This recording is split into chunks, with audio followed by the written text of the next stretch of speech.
So REKLEZ back here with another video, and as you can see, yes, I got another haircut recently. Anyways, I'm here with a video, and this is the top 10 greatest Marvel villains. Video came out like years ago, so let's just see who are the best.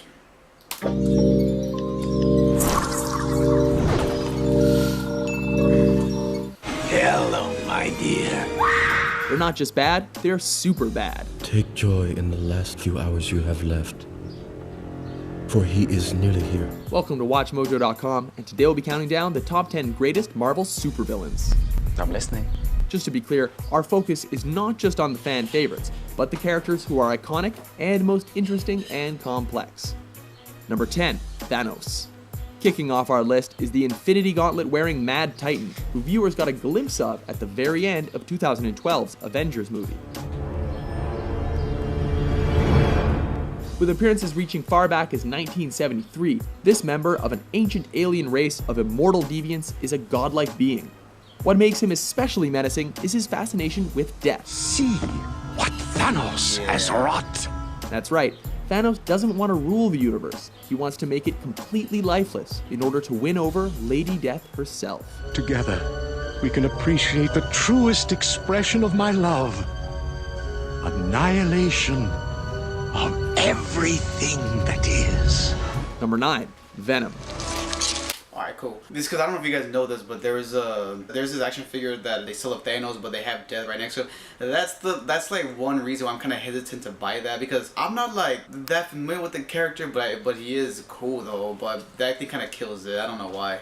Venom is great, but unfortunately his live action debut was it was god awful. I don't think I ever got a chance to give my thoughts on this, but let me talk about this for just like a minute. I saw Spider-Man 3 when it came out in 2008. I could be wrong. I was already a little upset when I read that they were gonna cast Topher Grace, because he was not the right choice for this role. I mean, he is the last guy you wanted to choose. Because like, if you've seen Eddie Brock in the comics, he's a jacked up dude. I don't really know how big he is, but he's a pretty big dude. So to have like a skinny small guy take the role, that's, oh my god, that's and how ironic is that because like he was the most popular villain in I believe in the 90s TV show. So how ironic is it that the most popular guy is the one that got screwed up? Green Goblin, Doc Ock, Sandman, and you know, the Lizard, Electro, and the New Goblin and the Green Goblin from the Amazing Spider-Man, they were all great, but the most popular one was the one that got screwed up. Like, I don't get it. And yeah, I'm aware of the solo film that will be coming out, so hopefully they do the character justice. I mean, hey, they did it with Daredevil, so. Hey, Parker. After a brief trip to space, I'm gonna try to limit myself from Spider-Man talking returned too with a much. shiny black costume that just so happened to be an evil symbiotic alien. After its dark influence over him was thwarted, the enraged creature found its way to disgruntled ex-journalist Eddie Brock. Yeah, sharing a mutual grudge against Spider-Man and Peter Parker. Never wound. And that right there is annoying, how he keeps taking the mask off like shh. Brock and the suit joined to form Venom in 1988's issue number 299, serving as an evil doppelganger that knows all of Spider-Man's weaknesses. I know people were a little on edge about Spider-Man 3, but I still enjoyed it though. I liked it. I am going after Apocalypse. Number 8. Do what you will, Apocalypse. for I fear.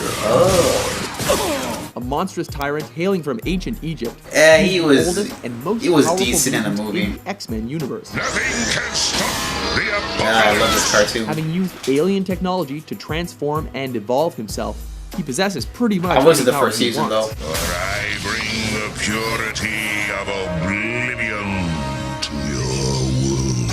He fights with the belief that only the strongest should be permitted to exist, a definition that generally doesn't include humans or even other mutants. The evil of human and mutant must be cut away.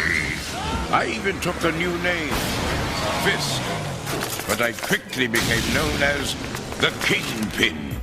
Number 7, Kingpin. Kingpin, definitely. Next up. Hold on, let me just talk about him for a minute. I did see the Daredevil movie and TV show that came out. I'm not gonna lie with you guys, Vincent was the best Kingpin. I mean, I forgot his last name, but he portrayed the character like Just like how Heath Ledger is the Joker, you know, so he really fit the role too. Like you know, he had the look, he had the right acting skills, so it was great. I enjoyed it. I mean, I wasn't a big fan going into that show, but now that I've seen it and I've seen the portrayal and how this guy is, I take a lot of interest in this guy. You know what? Funny story, really quick, before I move on. Really fun story. When I went to the football games when I was in high school, I swear to you, every single game I went to, there was this guy right there that looked exactly like him. Bald head, black suit, because he wears a black suit in the TV show. You haven't seen it. And my friend would always point him out and be like to me, like, look, it looks like Kingpin. I'm like, oh yeah, you're right. Like, it did. It looked like Kingpin big time. But yeah, I just wanted to point that out. But yeah, really, really cool villain. Is the greatest human crime lord in the Marvel Universe. Knew you were ruthless, but this... The sacrifices must be made. Originally causing problems for Spider-Man, That loose cannon That I did must not know. be removed. he has since played arch-enemy to Daredevil. Wilson Fisk's been the dominant New York kingpin since 1967's Amazing Spider-Man number 50. Jesus Christ. Interestingly, despite his massive frame, this ruthless behemoth is no easy match in a fight, possessing both skill and strength. Yeah, worst Marvel movie ever. Number 6, Dr. Octopus. Dr. Octopus. This super intelligent, Alright. 8-limbed villain arrived back in 1963's The Amazing Spider-Man number 3. Once a brilliant mind in atomic research, Dr. Otto Octavius' life of scientific discovery ended when his mechanical harness invention unexpectedly bonded to his skeleton and warped his brain. So that's what happened. As a brilliant mind Yeah, and I don't master really planner, Doc Ock know was the whole responsible story for about this recruiting guy. other supervillains into his Sinister Six, proving that even those with 8 limbs can use a hand sometimes. He's right. Number 5, Galactus. As close as a supervillain can get to godlike, Galactus is one of the greatest threats the Marvel comic book universe has ever seen. First appearing in 1966's Fantastic Four number 48, he is a villain fueled by an insatiable hunger, instead of a lust for power or revenge. Are you the cause of my burning hunger? Problem is, what he's hungry for are planets, and Earth looks oh so tasty in his eyes. So far, he's made one unrecognizable movie appearance, alongside his surfboard riding mini. Wasn't it, I will no longer serve. This is the end. that was his appearance? Number 4, Loki. Thanks to the recent live-action films, and a stellar portrayal by Tom Hiddleston, this trickster god and half-brother of Thor has gained major respect. I said...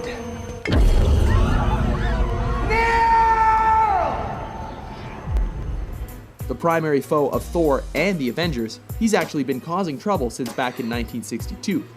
Loki's powers involve using magic to create illusions, and his motives revolve around usurping Thor to take control of the 9 realms. To ruin my brother's big day. And to protect the realm from his idiotic rule for a while longer. Number 3, Dr. Doom. Nice.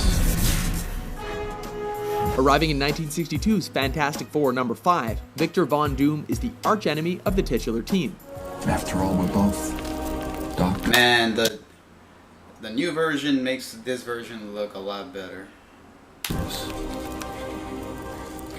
Painful.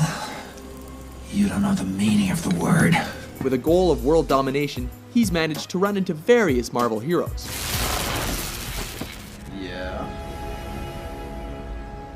Not so tough now, are ya? While the live-action films tarnished his reputation with fans, Doom's legacy trumps this momentary lapse.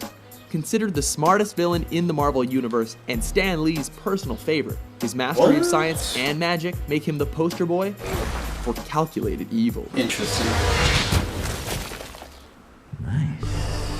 Let him sue me. Get rich like a normal person. That's what made this country... Number 2, the Green Goblin. Next up is Marvel's answer to DC's Joker. We are who we choose to be. Now choose! Tackling his way into Spidey's world, Norman Osborn's Green Goblin arrived in 1964's Amazing Spider-Man number 14. A millionaire with unlimited resources and the father of Peter Parker's best friend, Osborn's Goblin was the result of an experiment gone wrong, causing him to become insane and super strong. impressive! Not only that, but his son eventually follows in his footsteps, striking way too close to home for Peter Parker's comfort. Harry. You knew this was coming, Pete. Topping it all off, he caused the death of Spidey's first girlfriend, delivering one of the most shocking moments in comic book history. I remember that. Before we unveil our top pick, here are a few honorable mentions. Abomination. You don't deserve this power. Now watch your death! Don't you know who I am? There we go. I'm the Juggernaut, bitch! That famous line. If they shoot down one plane, hundreds more Let's will go. rain fire upon them. Alright, pretty good honorable mentions. If they cut off one head, two more shall take its place. Hail Hydra. So it was number 1. Some people call me a terrorist. Mandarin. Alright, we're not on number 1 yet. We will consider be. myself a teacher. America. Ready for another lesson. Mystique. Aye.